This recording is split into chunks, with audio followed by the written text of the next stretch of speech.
I have to share this story with you all. For the last 3 weeks, I have been trying to make a homemade bread. And I have been cooking since the age of 8 years old, but I don't ever use recipes or measuring tools. I always cook without measuring. And I am sure many Hispanic people will understand. Anyways, I watched a video and used their quick bread recipe. After all, bread making requires not too many ingredients like water, salt, sugar, yeast, oil, and flour. Sounds easy, right? So I'm here to tell you that bread making requires a lot of patience and balance and kneading techniques that I have not yet mastered, but I was willing to challenge myself and tackle the bread making process. My first bread smelled delicious. It looked delicious, but it was extremely hard. Perhaps a little too much flour.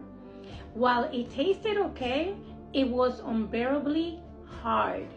My second bread, again, perfect example of what a bread should look in the outside. However, it tasted too salty. I used a tablespoon of salt instead of a teaspoon of salt as it required by the recipe, because I was not patient enough to notice the spoon that I was using. Okay, so today I'm going on my third try of my bread making journey.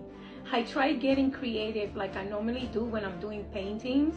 So I tried using a different twist and using milk and butter in an attempt to make a softer bread. I don't know how it's going to come out yet. I am waiting for it to grow and so that way I can bake it in the oven. I'm including a picture of the process so you can see in this video. So let's see, hopefully it will work this time. So I stopped for a second and I was contemplating on this whole process and I asked God, what are you trying to teach me about this binge that I've been in making bread? And I realized that there's a message coming out of this. And I asked, what is the importance of bread or bread making? So I looked it up in the Vine's Expository Dictionary, and the word for bread in Greek is artos, which derives from the word arrow, which means to fit together or from a root the earth. In Matthew 16 verse 11, how is it that you do not understand that I did not speak to you concerning bread, but to be aware of the leaven of the Pharisees and the Sadducees? And this verse is speaking about the leaven as a symbol for evil, as the doctrines of the Pharisees and the Sadducees was one of legalism and hypocrisy. In the very same way, God is warning us that we now face many different leavened recipes on what is the one true bread of life, mixing with worldly doctrines. We understand that Jesus is the one true bread of life. In Matthew 26:26, as they were eating, Jesus took the bread and blessed it and broke it and gave it to the disciples and said, "Take, eat, this is my body."